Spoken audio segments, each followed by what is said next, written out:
दोस्तों नमस्कार। अभी तक आपने हमारे चैनल को सब्सक्राइब नहीं किया तो सब्सक्राइब के बटन को दबाएं और बेल का आइकन दबाना ना भूलें ताकि आपको लेटेस्ट वीडियो का नोटिफिकेशन मिलता रहे। Thank you. बिलो 37 काय काम करतो? बॉडीचं टेम्परेचर हे नॉर्मली मेंटेन ठेवायचं. ताप आला, सर्दी झाली, खोकला आला, एकदम आपण समजा उन्हाळा लागला तर पावसाळा आला, पावसाळ्याची थंडी आली की आपली बॉडी काय करते? त्या वातावरणाला मॅच करत राहते. तेव्हा आपल्याला ताप येतो, आपण जातो डॉक्टरकडे. सर्दी होते, जातो डॉक्टरकडे. पण डॉक्टरला जायची गरज नाही, बॉडी त्या वातावरणाला मेंटेन ठेवत असते. पण थोडीशी कणकण आली, बिलो 37 घेतली की विषय काय होतो? कारण त्याच्यात असे कंटेंट टाकले की तुम्हाला साईड इफेक्ट पण नाही आणि तुम्ही मेंटेन पण राहता. पुढे आहे लिव्हगेन. लिव्हगेनची लिक्विड पण आणि कॅप्सूल पण. कॅप्सूल मध्ये एक घटक असा टाकलाय की त्याला जर काळजी झाली, सगळ्या बॉडीचं मास्टर काय सांगता? लिव्हर म्हणजे दरवाजा आहे. जर दरवाजाच व्यवस्थित नसेल तर आत एंट्री करता येईल का? मग लिव्हरला जर मजबूत करायचं असेल तर मी सांगते कंटिन्यू लिव्हगेन खा. इतके पैसे कमवा की 2-4 हजाराचं खा ना. कारण आजारी पडल्यानंतर लाख रुपये जातात की डॉक्टरकडे. लिव्हगेन म्हणजे दरवाजा बॉडीचा, तो एकदम क्लीन पाहिजे. त्यासाठी लिव्हगेन आणि डेलिटॉक्स त्याचं कॉम्बिनेशन जर घेतलं 3 महिने तर तुम्हाला सांगते कोणत्या निर्णय घेण्याची ताकद येईल तुम्हाला. भीती कधी वाटते? इथं धडधडते ना. लिव्हर म्हणजे जिगर आहे. जिगरला जर काही त्रास झाला तर तुम्ही निर्णय घेऊ शकत नाही, म्हणून लिव्हगेन प्या. लोक भीती वाटली की काय पितात? दारू. बरोबर की नाही? मला खूप टेन्शन आहे, काय प्यायला जायचं? मला खूप टेन्शन आहे म्हणून काय प्यायचं? लिव्हगेन. काय प्यायचं? मोठ्याने बोला. टेन्शन आलं काय प्यायचं? लिव्हगेन. बरोबर. चंपी चॅम्पियन. आज मसाज सेंटर झाले की नाही? का गरज झाली? कारण लोकांना स्वतःच्या अंगावरून हात फिरवायला पण वेळ नाही, आहे की नाही? स्वतः मसाज करायचा असं संध्याकाळी चंपी ऑइली जर आठवण एकदा मसाज केलं तर तिथल्या सेल्स ऍक्टिव्ह होऊन तुमच्या बॉडीमध्ये जरी कॅल्शियम असलं तरी त्याला सूर्याचे D3 विटॅमिन्स लागतं. D3 विटॅमिन्स जोपर्यंत कॅल्शियमला मॅच होत नाही तोपर्यंत तुमच्या बॉडीमध्ये जात नाही. त्यासाठी सकाळी जर कोवळ्या उन्हात बाळ बसवायचे की नाही, हे चंपी चॅम्पियन ऑइल लावून तुम्ही जर उन्हात बसले तर तुमचं कॅल्शियम बॉडीतलं हे प्रॉपर वापरलं जाईल. म्हणून हे चंपी चॅम्पियन ऑइल वापरायचं. याच्यात अशा तेल टाकलेलं आहे. हे काय? कोण म्हणतात नटकम, कुणी म्हणतात नॅटशियम, म्हणजे याला म्हणतात कॅल्शियम. बरोबर की नाही? त्याच्यानुसार आकलन आहे. आज मला सांगा DC नंतर कॅल्शियम तयार होतं का बॉडीमध्ये? नाही होत. आज कॅल्शियमच्या गोळ्या खाल्ल्या जातात, B12च्या गोळ्या खाल्ल्या जातात. कारण आपल्या बॉडीमध्ये काय झाले? विटॅमिन्स आणि हार्मोन्स हे अनबॅलन्स झाले. हे प्रॉपर कॅल्शियम आहे. DC नंतर कॅल्शियम होतं जातं का? आज तुम्ही दूध घेता की नाही? दुधातून किती कॅल्शियम मिळतं हे पाहिलं का कुणी? तरी दूध पितो की नाही? म्हणून ते बॉडीमध्ये कॅल्शियम किती ह्याची टेस्ट करा आणि ही गोळी प्रॉपर लेडीजनी तर घेतलीच पाहिजे. कारण काय होतं माहिती का? लेडीजला बरीच कामं असून बाळाला जन्म द्यायचा असतो, घरातली कामं असतात, उपास तापास असतात. कॅल्शियम ही म्हणजे काय? आपले बोन्स आहे ना, ते स्ट्रॉंग ठेवण्यासाठी ही गोळी वापरू शकतो. युरिन फ्लश नावाच सगळं युरिन फ्लश. मी तर सांगेन किडनी म्हणजे काय? फिल्टर आहे. बरोबर की नाही? सारखं फिल्टर करून करून गाळणी म्हणतात त्याला, ती ब्लॉक होते. त्याच्यामुळे काय होतं? युरिन व्यवस्थित पास होत नाही. त्याच्यामुळे काय होते? किडनी लॉक होते. किडनी लॉक झाली की किडनी खराब व्हायला सुरुवात होते. आज मी सांगते आपण काही पण खातो पूर्ण फिल्टरला जातं किडनीकडे. किडनी खराब होते की नाही आज मला सांगा. जर युरिन फ्लश कंटिन्यू जर 3 महिने घेतले ना तर 1 वर्षभर तुमच्या किडनीला धोका आहे. कारण किडनी क्लीन करतं, युरेटर हे क्लीन करतं आणि मजबूत करतं. किडनी मजबूत करण्यासाठी युरिन फ्लश खावा, प्या. असं नाही की किडनी स्टोन झालाय आणि मग युरिन फ्लश चालू केले. युरिन फ्लश म्हणजे किडनीला स्ट्रॉंग करण, लिव्हगेन म्हणजे लिव्हरला स्ट्रॉंग करण. कारण तुमचे गाळणीचे जे होल्स आहेत ना, किडनीचे होल्स, ते क्लीन करून टाकेल पूर्ण. जर होल्सवर साचू काय बनतो? किडनी स्टोन बनतो. एवढा मोठा किडनी स्टोन होण्यापेक्षा छोटे असताना क्लीन केलेलं बरं ना. युरिन फ्लश साठी जोरदार टाळा होतो.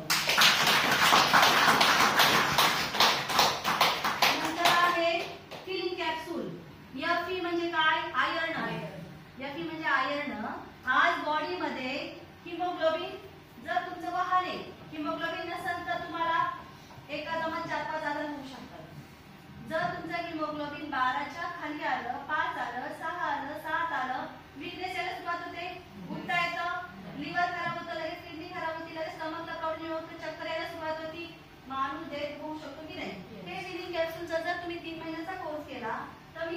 की तुमचे हिमोग्लोबिन वाढल्यानंतर भूक लागेल, लिव्हरला ताकद येईल, किडनीला फिल्टरला ताकद येईल, म्हणून हिमोग्लोबिन गरजेचे ना बॉडीमध्ये. म्हणून हे फिलिंग लिक्विड पण आहे आणि त्याच्यात कॅप्सूल पण आहे. सर हे आहे 95. 95 नाही कळलं तरी चालू पण टाळायचं. 95 मी सांगू का सगळ्यांना सुंदर दिसायचं की नाही? मी तुम्हाला आता मी प्रॉमिस करते की मी 1 वर्षाने खूप सुंदर असणार आहे, कारण मी कंटिन्यू 95 पिणारे वर्षभर प्रॉमिस करून जाते तुम्हाला मी. कारण आज धावपळीच्या याच्यामध्ये 95 मी नाही घेतलेलं, मी 3च महिने घेतल्यानंतर मी बंद केलं. पण मला आज त्याची व्हॅल्यू माहिती. 95 म्हणजे 9 लाख ओरॅकल व्हॅल्यू आहे. ओरॅकल म्हणजे ऑप्शनल रॅडिकल ऍब्झॉर्प्शन कॅपॅसिटी. त्याच्यामध्ये एवढी ताकद आहे की 521,000 चालतं ते, आणि अमेरिकन लॅब टेस्टेड आणि सर्टिफाईड आहे. हे फक्त दाखवायलाच नाही, त्याच्यामध्ये 13 प्रकारच्या बेरीज आहे. एक बेरीज खाऊ शकतो का आपण? नाही खाऊ शकत. 13 बेरीज कधी खाणार आहे? खर्च आहे फक्त 3,000 रुपये. 10,000 रुपये कामं 3,000 रुपये, याच्यावर खर्च करा 7,000 रुपये बॅलन्स ठेवा ना, बरोबर की नाही? म्हणून 95 मी सांगू का, सगळ्यांनी खा. पहिले तुम्ही खाल्लं, मी 95 घेतल्यानंतर मी 100 95 घेतलं. मी लिव्हगेन पिल्यानंतर मी 1,00,000 लिव्हगेन विकलं. मी स्वतः वापरलं म्हणून मी लोकांना दिलं. एवढी कॉन्फिडेंटली बोलते. 1.5 कोटीचा टर्नओव्हर आहे. किती? अजून 1% काम आहे, 99% बाकी. पुढे हे आहे न्यूट्रीलाइट प्रोटीन पावडर आणि स्पिरुलिना.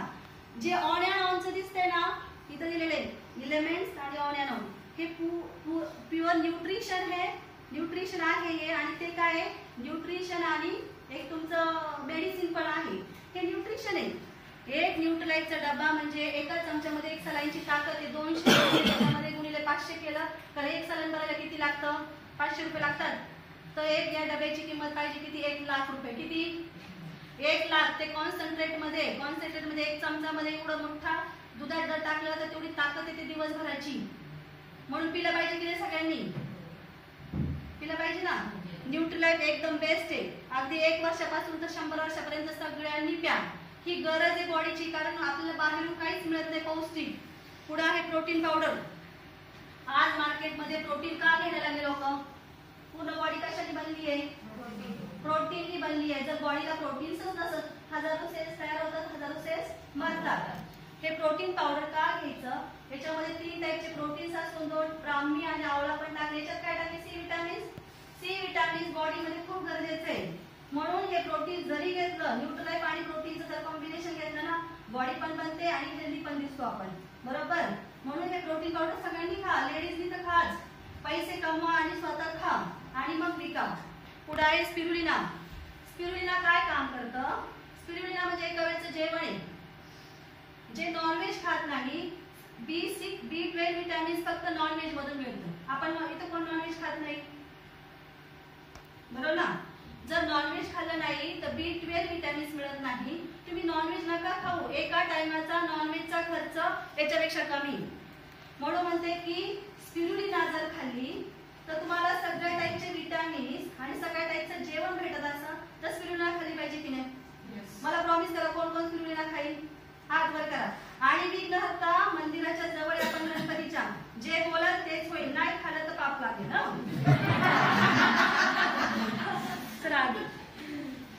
म्हणजे खायचं, इथं बोलायला तेच होणार आहे. स्वप्न घेऊन जायचे आपल्याला पुढे. हे आहे डायबालाईट. आज मी सांगते मार्केटमध्ये सगळ्यात जास्त फेमस आजार कोणता आहे? डायबिटीज वर किती काम करू शकतो आपण. मी तर सांगते, आज माझी एवढी मोठी 100 लोकांची लिस्ट आहे. हे सरांना डायबिटीज आहे. 2 वर्ष झाले मी त्यांच्या बरोबर आहे. 2 वर्षापूर्वी ते माझ्या समोर होते. 2 वर्षापासून त्यांना म्हणते, जेव्हा मी फर्स्ट टाइम पाहिलं तेव्हा त्यांची पर्सनॅलिटी छान होती. आज ते सर स्वतःहून मला बोलले की मला ट्रेनिंग यायचे, मला डायबालाईट हवंय. म्हणून मी सांगते डायबालाईट, एक डायबालाईट खाल्ल्यानंतर त्यांना 45 दिवस इतकं छान वाटलं. नंतर डायबालाईट बंद केल्यानंतर त्यांना असं जाणवलं, वीकनेस जाणवला. डायबालाईट म्हणजे डायबिटीज आजार नाहीये. डायबिटीज एक चयापचयाचा प्रकार आहे. अनबॅलन्स हार्मोन्सला बॅलन्स करण्यासाठी डायबालाईट आयुष्यभर घ्यायला सांगा ना डायबिटीजच्या लोकांना. पैसे भरपूर कर, मग खा ना डायबिटीजचं. लोक काय म्हणतात, डायबिटीजची गोळी चालू आहे. अरे ओ डायबिटीज त्याच्याबरोबर डायबालाईट, आयुर्वेदा दोन्ही घ्या ना. कारण तुम्ही केमिकल बॉडीत घालता तर आयुर्वेद पण घाला. केमिकल बाहेर काढून टाकलं जाईल, बरोबर की नाही? समजून सांगताना